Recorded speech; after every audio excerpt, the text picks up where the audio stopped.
It's the month of May. Amazing. Finally, we're here. It seems like just yesterday we were leaving the 2024 Indianapolis 500, and we're here on the grounds in the month of May. But as I say every year, we have to start with a couple of days of the cars going the wrong way around the Indianapolis Motor Speedway. Welcome to our coverage here on the David Land channel of the 109th running of the Indianapolis 500. And if you're at all interested in this race, you need to be subscribed to this channel. Go down in the description, click that like button, click the subscribe button, leave a comment, do all that good stuff, because we like to think that we have pretty good coverage here, and you'll really enjoy it if you enjoy the Indianapolis 500. So quite a few things to talk about today. A new sponsor. We'll look forward to the GP, as well as, of course, the Indianapolis 500. But first is that sponsor announcement. Now, back in the day, a little bit just kind of during my time as I came up as an IndyCar fan, there was pretty much every beer in the world on the side of a race car. But in recent years, we haven't really seen the beer companies step up in any kind of measurable or interesting way. Well, that all changed today with the announcement of Dale Coyne Racing and driver Jacob Abel that Miller High Life is on the car.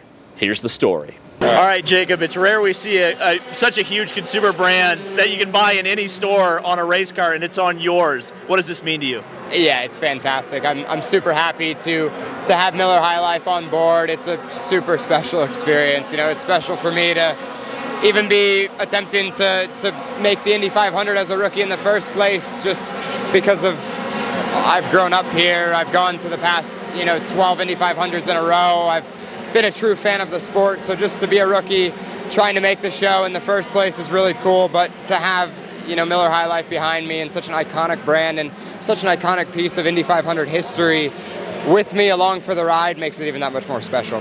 You mentioned that history, 40 years since Danny Sullivan pulled off the spin and win to win his one and only Indianapolis 500 in 1985. Of course, he's also a resident of Louisville, Kentucky, where you're from. Talk about how special that connection is. Yeah, it's very cool. You know, it's crazy that there aren't more drivers from Louisville being so close to Indy. You know, this has always been sort of a home track for me because this is the closest thing we have, right? So, yeah, it's a very special thing. I've received a ton of support from the city as a whole throughout the past few months, just with the step to IndyCar, and I imagine it's going to be even more building up to the month of May, and that's something I don't take for granted at all. I think the question most fans are going to be having after seeing this is, where can I get a shirt, where can I get a hat, and where can I get a die cast? I know, we're working on all of that. I've been trying to tell everyone because I want a shirt, I want a hat, and I want a die cast. So we're working on all of that, and stay tuned. So that's one of the coolest things ever, as far as I'm concerned. 3 drivers are actually residents or from Louisville, Kentucky in the most recent years of the Indianapolis 500, those being Danny Sullivan, Scott Harrington, and of course Jacob Abel will attempt to qualify for this year's Indianapolis 500. Obviously, with 34 cars, it's not a guarantee that that beautiful number 51 is actually going to start the race. But certainly, I think Dale Coyne Racing and Jacob Abel and Miller High Life fully intend on being in this year's running of the Indianapolis 500. But that connection to Louisville and Danny Sullivan, 40 years since the spin and win, which is one of the most historic 500 moments of all time, it just all comes together. It's really neat. So we like to see that. We like to see a big sponsor on a small team. I mean, I think that's really, really cool. So a lot of great, a lot of positive momentum, really, for the Indianapolis 500. Of course, we're expecting a sellout announcement any day, and that will most likely lift the blackout for Fox Sports, and those are all going to be great things. And these big sponsors that are jumping on the sides of any race car that they can, well, that's a pretty good sign, at least for this race. There is another race. There's a race this weekend. It's the Sonoso Grand Prix of Indianapolis, and there's been some pre-race talk because there's been some regulation changes before this race.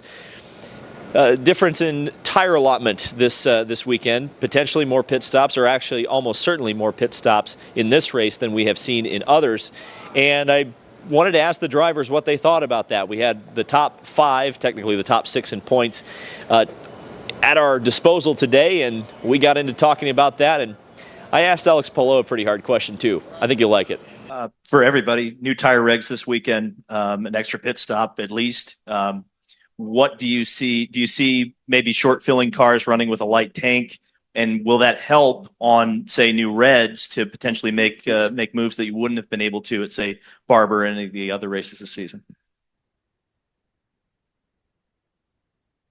Scott? It's always brave to Shortsville, I think. I think that's a race that everyone will do the same thing, hope for yellow in the beginning. And if it's a red race, ultimately just remove one black stint. So I think actually this weekend more than any weekend, there's a risk that everyone does exactly the same thing.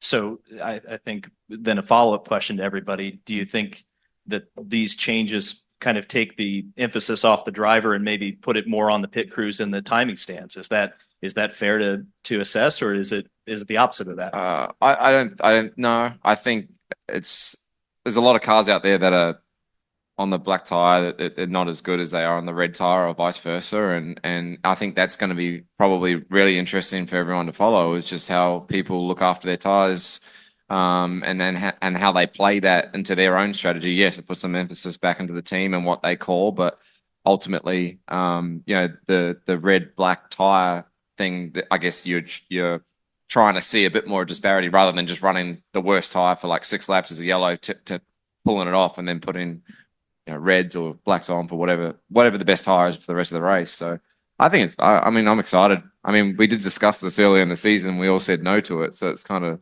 nice to be able to. I guess they've said stuff it, we'll try it, and that's a good thing. Why was the no given? Was that by the drivers? Yeah, from the drivers. Wasn't it that one? Am I correct? Yeah, we opted against it. Yeah, we did. So it's something that told us get effed. Maybe it's the fear of the unknown. Maybe I don't know. Right. Yeah. I'm good for it. Let's do it. A quick one for Alex, and feel free other drivers to weigh in on this. Next time you get lonely in the car, should we get you like a teddy bear or something to keep you company? Yeah, I think looking back, it sounded a lot worse than I wanted to sound. But at the same time, it's true that I was looking at TV and I think I appeared only like once or twice at the beginning and at the end, the last couple of laps of the race. So, yeah, I mean, probably not the best of my comments, probably not the worst, but something that I probably wouldn't say again now that I look back. And yeah, super duper candid from Scott McLaughlin. A lot harder answer than I kind of expected. But Scotty is a very open guy, quite honestly. And the fact that the drivers initially rejected this earlier this season is very interesting to me. Now, not every driver wants to involve himself in this sort of process of deciding, what should or should not be the rules. There are some drivers, perhaps very successful ones, that have decided, look, I'm going to stay out of the fray. I don't think it's totally across the board all the drivers want to make political decisions or want to make rule changes or not. But it's very interesting that IndyCar kind of pushed this through after it was rejected. So I guess we're going to see what the future will hold on Saturday.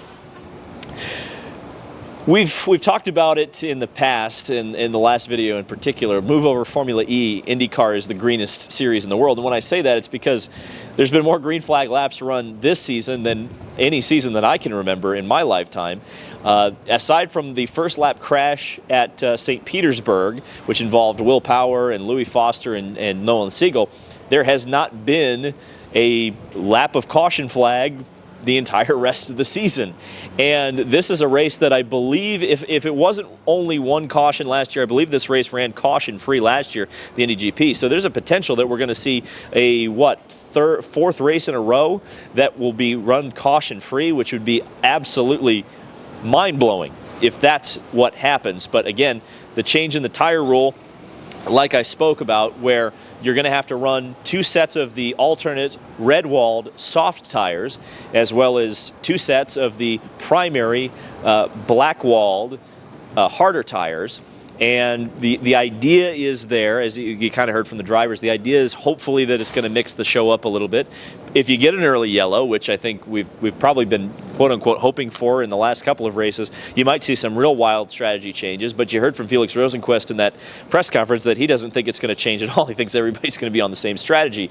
So, I understand why IndyCar's taking a swing at it. Thankfully, the TV ratings were up for Barber. But I think this is a late afternoon race on a Saturday. We'll see what the TV rating is like, but certainly the magic of the Indianapolis Motor Speedway might help that a little bit. Hopefully the race is good.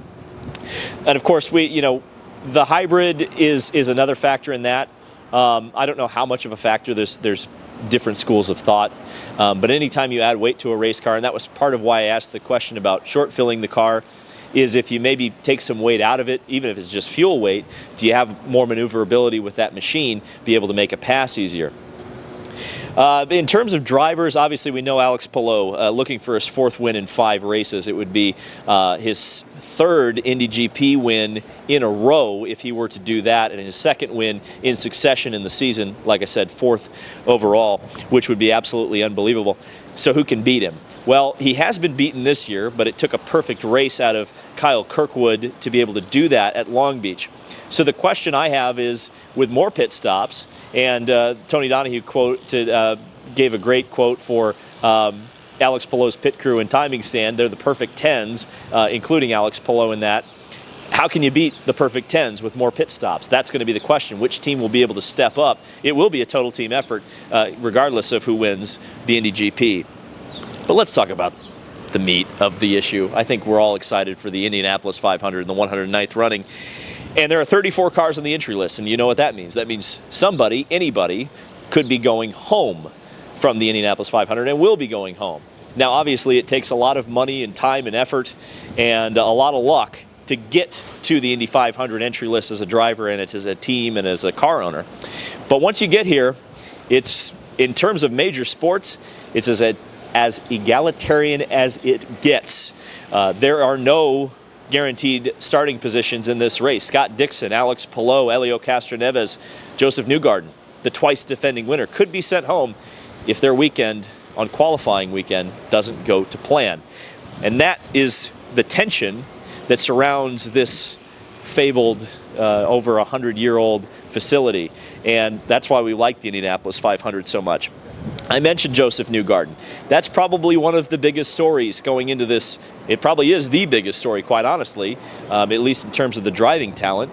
Can Joseph Newgarden do the impossible, which drivers like Al Unser Sr., Maury Rose, Helio Castroneves were not able to do, a few others in there, Bill Vukovich, Wilbur Shaw. And that is win a 3rd Indy 500 in succession. You're going to see a history feature later on in the month about the incredible things that have happened to the drivers who have been trying to win 3 in a row. Joseph Newgarden is going to try to overcome the odds and do that this year. And I think of the drivers who have tried to win 3 races in a row here at the Speedway, he's probably got the best shot, because the rules, while they are different this year, and we're going to talk about that here in just a second, they're so similar to the way they were last year and the way they were the year before.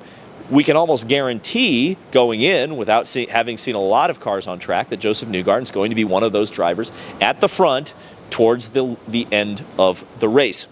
And of course, that brings us to the 2nd place finisher in last year's 500, Pato O'Ward. Of course, he's the sweetheart. Everybody loves him. He gets the biggest cheers and will continue to get the biggest cheers. He gets the most media attention. He gets everything except for a race in Mexico. We hope that's coming very soon. But can Pato O'Ward win the Indy 500 this year? And if he doesn't, how will he lose it?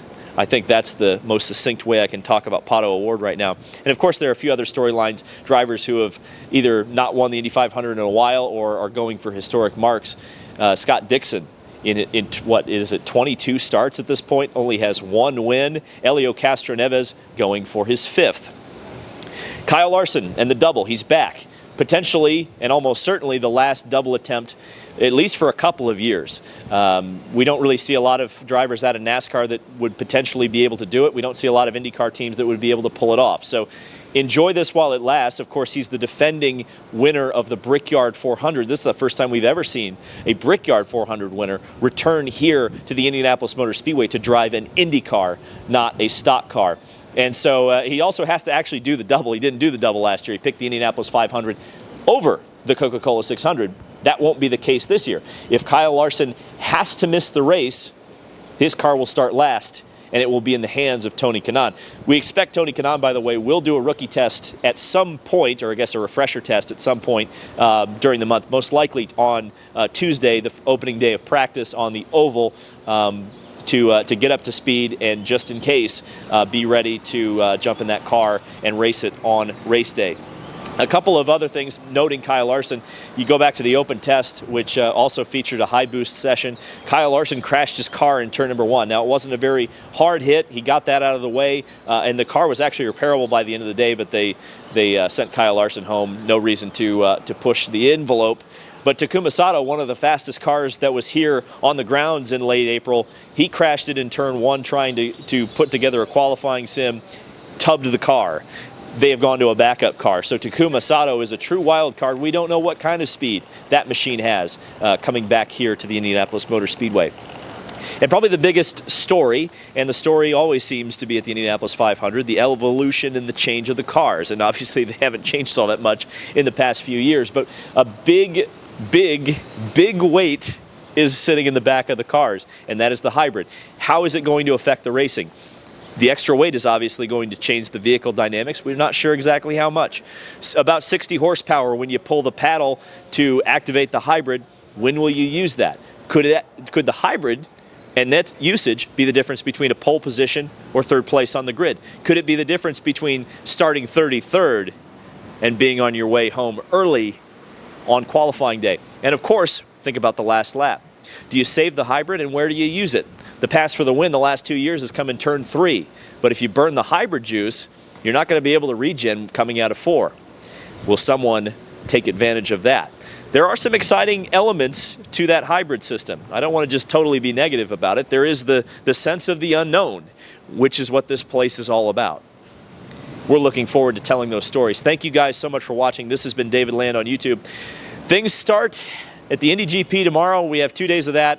And then we really get into the exciting part of the month of May. Thank you guys so much for watching, and we'll see you in the next video.